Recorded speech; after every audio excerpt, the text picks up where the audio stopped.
El 15º año. A mediados de este 15º año, estamos computando el tiempo según el calendario del siglo XX, no de acuerdo con el calendario judío. Jesús había tomado firmemente en sus manos la administración de los asuntos de su familia. Antes de finalizar el año ya casi habían desaparecido los ahorros de la familia, y tuvo que enfrentarse pues con la necesidad de vender una de las casas de Nazaret que José y su vecino Jacobo poseían en sociedad.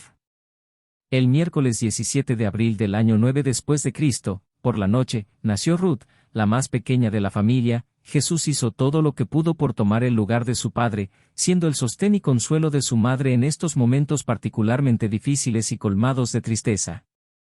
Durante casi 20 años, hasta que comenzó su ministerio público, ningún padre pudo haber amado y educado a su hija más afectuosa y fielmente de lo que Jesús cuidó a la pequeña Ruth. Fue un padre igualmente bueno para con los demás miembros de la familia. Durante este año compuso Jesús la oración que posteriormente enseñaría a sus apóstoles, y que muchos conocen como el Padre Nuestro. En cierto modo fue esta algo que evolucionó antes del altar familiar, pues tenían ellos muchas fórmulas de alabar y varias oraciones formales. Después de la muerte de su padre, Jesús intentó enseñar a los niños mayores que podían expresarse individualmente en sus oraciones, así como le gustaba a él hacerlo, pero no alcanzaban a entender su pensamiento e invariablemente volvían a caer en la repetición de las oraciones aprendidas de memoria. Para estimular a los mayores entre sus hermanos y hermanas a que se expresaran espontáneamente en sus rezos, Jesús trataba de mostrarles el camino con palabras y frases sugestivas, de manera tal que, sin intención alguna por su parte, resultó que todos ellos utilizaban oraciones basadas casi enteramente en lo que Jesús les había sugerido. Finalmente, Jesús renunció a la idea de que cada uno de los miembros de su familia formule sus oraciones espontáneas, y una noche de octubre, sentando junto a la mesa baja de piedra, escribió a la luz de la pequeña lámpara en una tablilla de cedro de unos 50 centímetros de cada lado, con un pedazo de carbón, la oración que desde ese momento sería la que habría de pronunciar normalmente toda su familia. Durante este año Jesús estuvo atormentado por pensamientos confusos. La responsabilidad familiar le había quitado por el momento toda intención de dedicarse de inmediato a los asuntos de su padre, según se le había mandado durante la visitación que ocurriera en Jerusalén. Con justicia razonaba Jesús que el cuidado de la familia de su padre terrenal tenía prioridad sobre todos los demás deberes, que mantener a su familia debía ser su primera obligación. En el curso de este año halló Jesús en el así llamado libro de Enoc un pasaje que le sugirió la adopción futura del término Hijo del Hombre, para designar su misión auto-otorgadora en Urantia. Mucho había reflexionado sobre la idea del Mesías judío y estaba firmemente convencido de que él no había de ser ese Mesías. Anhelaba ayudar al pueblo de su padre, pero no pensó nunca en conducir a los ejércitos judíos para derrocar la dominación extranjera en Palestina. Sabía que jamás ocuparía el trono de David en Jerusalén. Tampoco creía Jesús que su misión de liberador espiritual o de maestro de los valores morales se limitara únicamente al pueblo judío. Por eso su misión de vida no podía ser de ninguna manera el cumplimiento de los intensos anhelos y de las presuntas profecías mesiánicas de las escrituras hebreas, por lo menos no de la manera en que comprendían los judíos estas predicciones de los profetas. Asimismo, estaba seguro de que nunca habría de aparecer como el Hijo del Hombre descrito por el profeta Daniel. Pero cuando le llegara la hora de salir al mundo para desarrollar su misión de Maestro universal, ¿cómo se llamaría a sí mismo?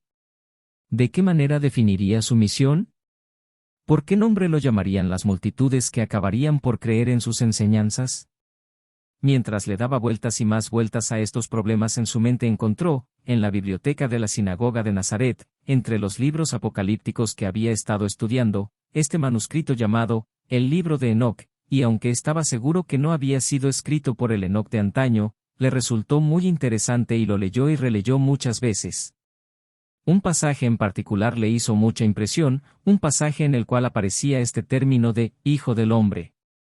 El autor del llamado libro de Enoc hablaba del Hijo del Hombre, describiendo la obra que habría de hacer en la tierra y explicando que este Hijo del Hombre, antes de descender a esta tierra para salvar a la humanidad, había caminado por los atrios de la gloria celestial junto a su Padre, el Padre de todos, y que le había dado la espalda a la majestad y la gloria para descender a la tierra con el fin de proclamar la salvación a los mortales necesitados.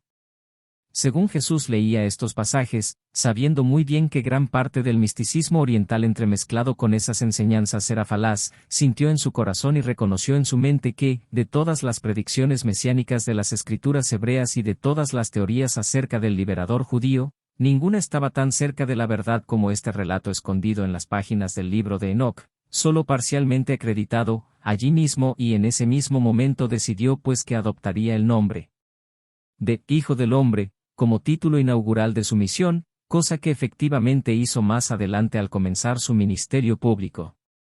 Jesús tenía una habilidad infalible para reconocer la verdad, y nunca vacilaba en abrazar la verdad, no importa de cuál fuente pareciera emanar. Por esta época ya había decidido mucho acerca de su obra futura para el mundo, pero nada dijo de estos asuntos a su madre, que seguía aferrándose a la idea de que él sería el Mesías judío. La gran confusión de la época juvenil de Jesús volvió a surgir en estos momentos. Habiendo definido en cierto modo la naturaleza de su misión en la tierra, ocuparse de los asuntos de su Padre, revelar para toda la humanidad la naturaleza amorosa de su Padre, nuevamente se puso a discurrir las muchas declaraciones de las Escrituras que se referían a la venida de un libertador nacional, un maestro o un rey judío. ¿A qué acontecimientos se referían estas profecías? ¿Acaso no era el judío? ¿Lo era o no era? ¿Era o no era el de la casa de David? Su madre afirmaba que lo era, su padre había dictaminado que no lo era. Él decidió que no. Pero, ¿habían confundido los profetas la naturaleza y misión del Mesías? Después de todo, ¿era acaso posible que su madre tuviera razón? En la mayoría de los casos, cuando habían surgido diferencias de opinión en el pasado, ella había tenido razón. Si es cierto que él sería un nuevo maestro y no el Mesías, ¿cómo haría para reconocer al Mesías judío si apareciese éste en Jerusalén durante el tiempo de su misión terrestre? Más aún, ¿cuál habría de ser su relación con este Mesías judío? Después de emprender su misión en la vida, ¿cuál habría de ser su relación con su familia, con la comunidad y la religión judías, con el Imperio romano, con los gentiles y sus religiones?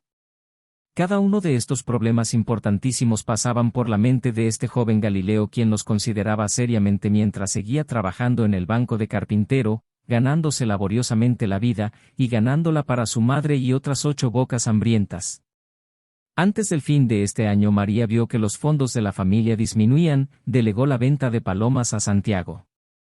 Compraron una segunda vaca, y con la ayuda de Miriam comenzaron a vender leche a sus vecinos de Nazaret. Sus periodos de meditación profundos, sus frecuentes viajes a lo alto de la colina para orar, y las muchas ideas extrañas que Jesús proponía de vez en cuando, alarmaban considerablemente a su madre. A veces ella pensaba que el joven estaba fuera de sí, pero se tranquilizaba al recordar que él era, después de todo, un hijo de promesa y, de alguna manera, diferente de los otros jóvenes. Pero Jesús estaba aprendiendo a no expresar todos sus pensamientos, a no presentar todas sus ideas al mundo, ni siquiera a su propia madre. A partir de este año, las revelaciones de Jesús acerca de lo que pasaba por su mente fueron reduciéndose cada vez más, es decir, que cada vez hablaba menos de asuntos incomprensibles para una persona corriente, cuya mención pudiera llevar a otros a considerarlo raro, diferente del común de la gente. En apariencia se volvió un ser común y convencional, aunque anhelaba encontrarse con alguien que pudiera entender sus problemas. Deseaba tener un amigo fiel y de confianza, pero sus problemas eran demasiado complejos para la comprensión de los seres humanos que lo rodeaban. La singularidad de su situación especial le obligó a soportar a solas el peso de sus cargas.